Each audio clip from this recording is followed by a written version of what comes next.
Here, another of our little how-tos for you. This one's the basics of putting a little route onto the chart and then putting it into the plotter. Hopefully you've seen our intro to plotters, so you understand how the plotter part of your equation works. And we're just going to do a little bit on the chart so you can see how that works, and then we transfer it over. So first thing you need to do is have a little idea of what you're going to do. And we're going to come out of this marina here. We're down in Poole today, beautiful weather. And we're going to go for a little circular run around the middle channel, down and across the main ship channel, all the way down to Bellboy, the South Cardinal at the bottom of the harbour, and then back round again along the North Channel and back into our marina. So that's the little route we want to do. We could just do that visually, trying to spot the buoys, but actually it might be helpful to have an idea of the bearings and distances between each of them. Now we can do that using one of these, which is a Portland plotter. I just always think of it as a ruler with a roundabout on.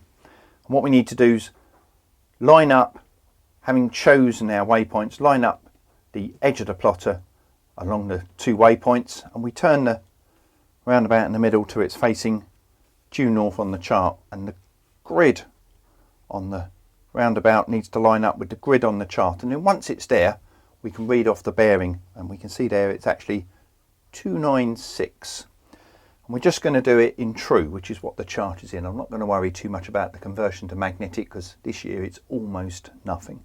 So that would be a bearing of 296, and then we can measure the distance. So between our two waypoints there and there, we are 0.3 of a nautical mile. This is one whole nautical mile, so we're doing 1, 2, 3, 0.3, and I've done that all the way round to give me bearing and distance all the way round. And I've actually got 11 little waypoints, which will give you an idea of how detailed we can be. It doesn't matter about the fact that it's only short distances, it's to give you the concept of what we do. And if it was much greater distances, exactly the same. Now, if you're on a reasonably small boat, trying to read these small numbers and distances while you're going along is pretty difficult. So there's ways you can do it. I quite like a whiteboard, suits me. I'm quite a messy worker. I find I do it in pencil on a bit of paper and I lose it. So whiteboard's good for me. So you can do it as a list. So from waypoint 1 to waypoint 2 is a bearing of 296 degrees, true, and a distance of 0.3. And then bearing from 2 to 3 is 270, 0.3 again. Now, if you like that style, that's great. I'm more pictorial, so I've just drawn 1, 2, 3, 4, 5, and I've drawn it pretty much like the shape of what we're doing. There's my bearings, 296, and there's my distances. And what's quite nice is that if you have a different colour, as you get to each waypoint, you can just strike them off. Just a nice, easy way to do it. I'm more pictures than words, entirely up to you. But once you've done that, and you've got a picture of what you're going to do, you now need to put it into the plotter. So having done all my little route information on the chart, and I've done that to give me a picture in my head what it's going to look like and what my intentions are, just going to very quickly put it in the plotter.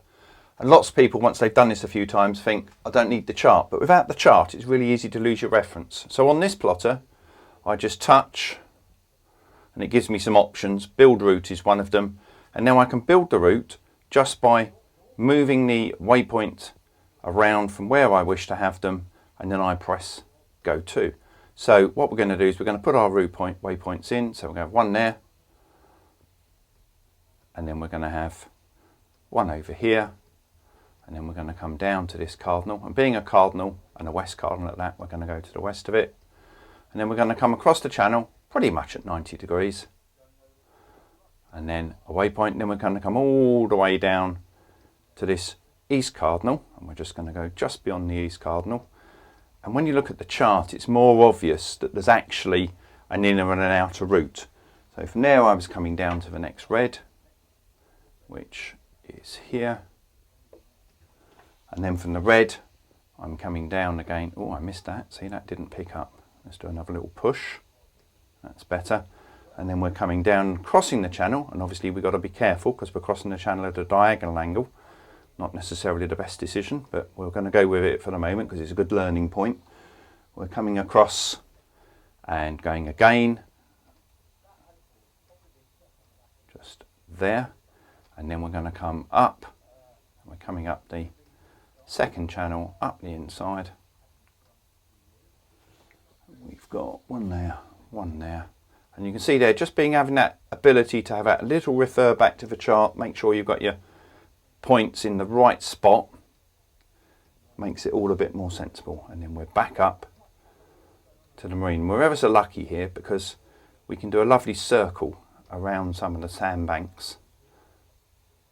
Press that one. Now we've finished build, and now we can actually look at the route plan. I'm just going to flash that up, and it gives you a little picture of what you're doing and all the waypoints. Couldn't be better.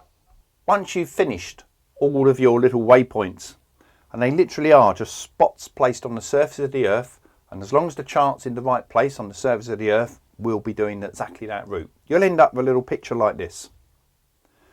Now, we can double check that the information is correct. If we go into the menu, and we go and find our routes, there's our route, and now we can view the route plan. Now, nearly all of them, the first line is rubbish because it's from where the boat currently is to the first waypoint, which is actually outside the marina. So you need to, on this route, ignore the first line. And then the next one is 296 for 0.36. And if we go back to our little board that we had 296 for 0.3. And we're talking pencil widths, so we don't want to be too hung up about it. And I would actually write down 295. Because on the compass, it's only in every 5 and 10 degrees. 296 is a bit daft. 295. Next one, 270, 0.3, 270, 0.3. So the information is exactly the same. So you're double checking what you did on your plan, double checking what you put in the plotter, and visually you're looking at the chart to make sure that the whole thing makes sense.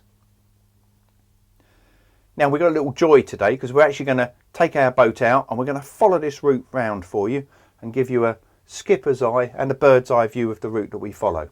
So you can see how it works afloat and all the information that you need to take on.